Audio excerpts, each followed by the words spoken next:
24 घंटे में 13,500 केसेस हो गए हैं। ये रिपोर्ट अभी थोड़ी देर में, और रिपोर्ट में और काफ़ी सारा डेटा होता है तो थोड़ी देर बाद रिलीज़ होगी रिपोर्ट। 13,500 केसेस काफ़ी ज़्यादा हैं।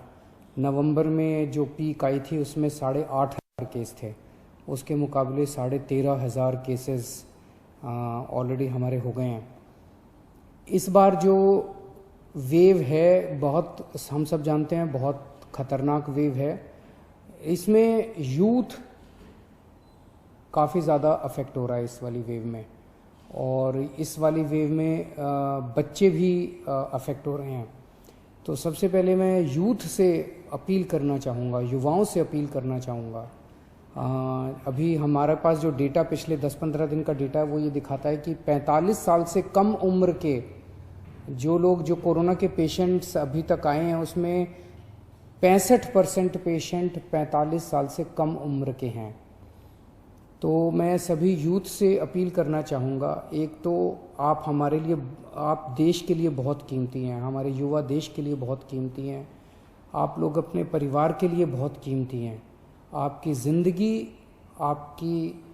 आपका स्वास्थ्य, आपकी हेल्थ, आपकी सुरक्षा हम सब लोगों के लिए बेहद ज़रूरी है।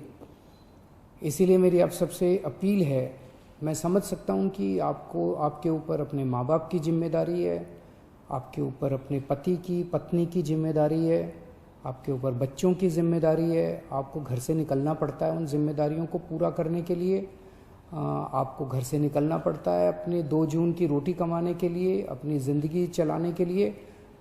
लेकिन जब घर से निकलें, एक तो तभी निकलें जब ज़रूरी हो, और दूसरा घर से जब निकलें तो सारे कोविड प्रोटोकॉल्स को फॉलो करें। उसकी बड़ी कड़ाई के साथ आपको उसको फॉलो करना है, मास्क पहन के रखना है, अपनी सुरक्षा अपने हाथ में है। और दूसरा, अगर आप 45 साल से ऊपर की उम्र के हैं तो तुरंत जाके इंजेक्शन लगवा लीजिए। इंजेक्शन सारे सरकारी अस्पतालों में फ्री है, और सरकारी अस्पतालों को हमने, कई सारे अस्पतालों को 24 घंटे हम लोगों ने खोला हुआ है। तो युवाओं से खासकर मेरी अपील है, बच्चों की सुरक्षा हमारे लिए बेहद ज़रूरी है। और अभी सीबीएसई के एग्ज़ाम आने वाले हैं।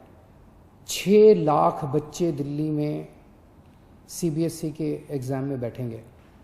1 लाख के करीब टीचर्स इसमें शामिल होंगे। ये बहुत बड़े हॉटस्पॉट्स बन सकते हैं, बहुत बड़े स्तर के ऊपर कोरोना फैल सकता है। बच्चों की ज़िंदगी, बच्चों की सेहत, बच्चों का स्वास्थ्य हमारे लिए बहुत ज़रूरी है। मेरी हाथ जोड़ के केंद्र सरकार से अपील है कि सीबीएसई के एग्ज़ाम्स को कैंसिल किया जाए, और इसके एवज़ में कोई और तरीके निकाले जा सकते हैं, या तो ऑनलाइन का कोई तरीका, या इंटरनल असेसमेंट करके उसके बेसिस के ऊपर इस बार बच्चों को पास किया जा सकता है। लेकिन सीबीएसई के एग्ज़ाम कैंसिल करने बहुत ज़रूरी हैं।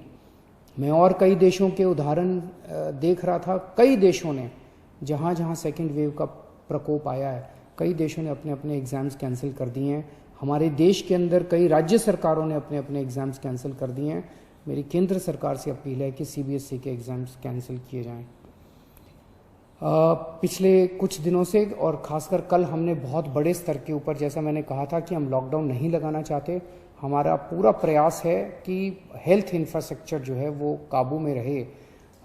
तो कल बड़े स्तर के ऊपर हमने बहुत बड़ी प्लानिंग की, सभी ऑफिसर्स ने और मेडिकल स्टाफ ने बैठ के। तो बड़े बड़े हॉस्पिटल्स के साथ हम बैंक्वेट हॉल्स और होटल्स को अटैच कर रहे हैं, ताकि मान लीजिए किसी अस्पताल के अंदर 100 बेड हैं और उसके साथ हमने एक बैंक्वेट हॉल अटैच कर दिया, उस बैंक्वेट हॉल में भी 100 बेड हैं। तो जो थोड़े से कम बीमारी वाले मरीज होंगे उनको फिर बैंक्वेट हॉल में शिफ्ट कर देंगे। अस्पतालों में केवल और केवल सीरियस मरीज ही रखे जाएं। अगर किसी को केवल ऑक्सीजन की ज़रूरत है तो ऑक्सीजन तो हम बगल में, जैसे एलएनजेपी के सामने एक बैंक्वेट हॉल है, उस बैंक्वेट हॉल के अंदर अगर ऑक्सीजन का भी इंतजाम कर देंगे तो ऑक्सीजन की अगर केवल किसी को ज़रूरत है तो वो बैंक्वेट हॉल में भी उसका इलाज हो सकता है। तो इस तरह से बहुत बड़े स्तर के ऊपर हम बेड्स की कैपेसिटी क्रिएट कर रहे हैं। कुछ हॉस्पिटल्स को, सरकारी भी और प्राइवेट भी, कुछ हॉस्पिटल्स को हम लोगों ने 100% कोविड डिक्लेयर किया है। मैं इस बारे में सबका मैं सबकी सहयोग की अपेक्षा करता हूँ, सबसे सहयोग की अपील करता हूँ। मैं उम्मीद करता हूँ कि सभी हॉस्पिटल वाले, सभी के मैनेजमेंट और सभी लोग इसमें हमारी मदद करेंगे।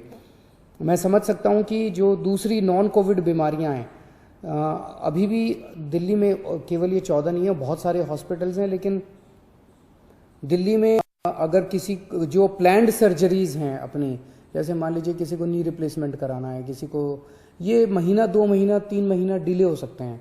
जो इमरजेंसीज होंगी दिल्ली में, उसके लिए अभी भी सफिशिएंट कैपेसिटी है अपने पास कोविड बीमारियों के लिए, कई सारे अस्पताल अभी भी हैं। लेकिन जो प्लान्ड सर्जरीज हैं वो ज़्यादा होती हैं, इमरजेंसीज कम होती हैं, वो अब हम थोड़ा सा डिले कर लें।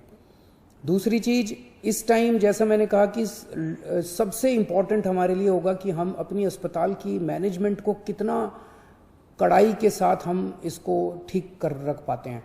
अगर हमने हॉस्पिटल्स की और हेल्थ इंफ्रास्ट्रक्चर के मैनेजमेंट को ठीक कर लिया तो हम इस वेव को बहुत आसानी के, बहुत अच्छे से हम इसको पार पाएंगे। तो हमने एक और एक्सरसाइज कल से शुरू की है कि एक एक पेशेंट जो हॉस्पिटल्स के अंदर हैं उनको ये देखा जा रहा है कि अगर ये हॉस्पिटल, डॉक्टर्स चेक कर रहे हैं, सभी डॉक्टर्स चेक कर रहे हैं कि अगर वो पेशेंट घर में ट्रीट हो सकता है तो उस पेशेंट से रिक्वेस्ट की जा रही है कि आप अस्पताल का बेड खाली कर दीजिए, आपका घर चले जाइए। घर पे हम घर पे जब आपको भेज रहे हैं तो अपना पल्ला नहीं झाड़ रहे, हाथ नहीं झाड़ रहे, हम घर के ऊपर अंदर, आप जब घर जाएंगे आपकी हम कांस्टेंट मॉनिटरिंग करेंगे, हमारे डॉक्टर्स आपको लगातार फ़ोन करते रहेंगे। आप जब घर जाएंगे आपको ऑक्सीमीटर देके भेजेंगे, अगर आपकी घर में बीमारी जरा सी भी गड़बड़ हो गई तो वापस आपको हॉस्पिटल ले आएंगे। तो हॉस्पिटल में, प्राइवेट में भी और सरकारी में भी हम डॉक्टर्स की टीम्स, वहीं लोकल डॉक्टर्स की टीम्स एनालाइज कर रही हैं हर हॉस्पिटल की कि अगर आपको बेड की ज़रूरत नहीं है तो आपसे रिक्वेस्ट किया जाएगा कि आप घर जाके अपना इलाज करा लीजिए या बगल के बैंक्वेट हॉल में या वो दूसरे होटल में शिफ्ट हो जाइए। इसमें मेरी सबसे रिक्वेस्ट है कि आप डॉक्टर्स की सलाह के मुताबिक उनके साथ कोऑपरेट करें, उसमें ज़िद ना करें, बिकॉज हमें पूरी दिल्ली को संभालना है। हमारे लिए हर जान कीमती है, आपकी जान भी कीमती है, इनकी जान भी कीमती है, इनकी जान भी कीमती है, सबकी जान अपने को इस टाइम बचानी है, सबकी स्वास्थ्य की चिंता करनी है। एक दिल्ली के सभी लोगों से मेरी अपील है, पिछली बार जब कोरोना हुआ था आप सब लोगों ने बढ़ चढ़ के प्लाज्मा डोनेट किया था। पिछले 3-4 महीने कोरोना का प्रकोप कम हो गया था, लोगों ने प्लाज्मा डोनेट करना बंद कर दिया, प्लाज्मा की डिमांड भी बहुत कम हो गई। अभी स्टॉक में प्लाज्मा बहुत कम है और डेली प्लाज्मा की बहुत ज़्यादा डिमांड आ रही है। आप सब लोगों से निवेदन है कि अगर आप पिछले कुछ दिनों में बीमार हुए और ठीक हो गए हैं तो आप प्लीज़ आप LNJP में, राजीव गांधी में और ILBS में जाके आप प्लीज़ प्लाज्मा डोनेट कीजिए ताकि आपके प्लाज्मा से दूसरे लोगों को बचाया जा सके। यही टाइम है जब हमें एक दूसरे की मदद करनी चाहिए। अपना स्वार्थ छोड़ के, चाहे पड़ोसी की मदद है, चाहे दिल्ली में किसी और की मदद है, चाहे देश में किसी की मदद है, हम सब लोग अगर मिल के एक परिवार की तरह, मैं बार बार कहता हूँ ना कि दिल्ली वाले हम सब एक परिवार हैं, अगर हम एक परिवार की तरह काम करेंगे तो हमने जैसे 3 वेव, पिछले 1 साल में 3 वेव का मुकाबला किया था, ये चौथी वेव का मुकाबला भी हम सक्सेसफुली कर लेंगे। नमस्कार।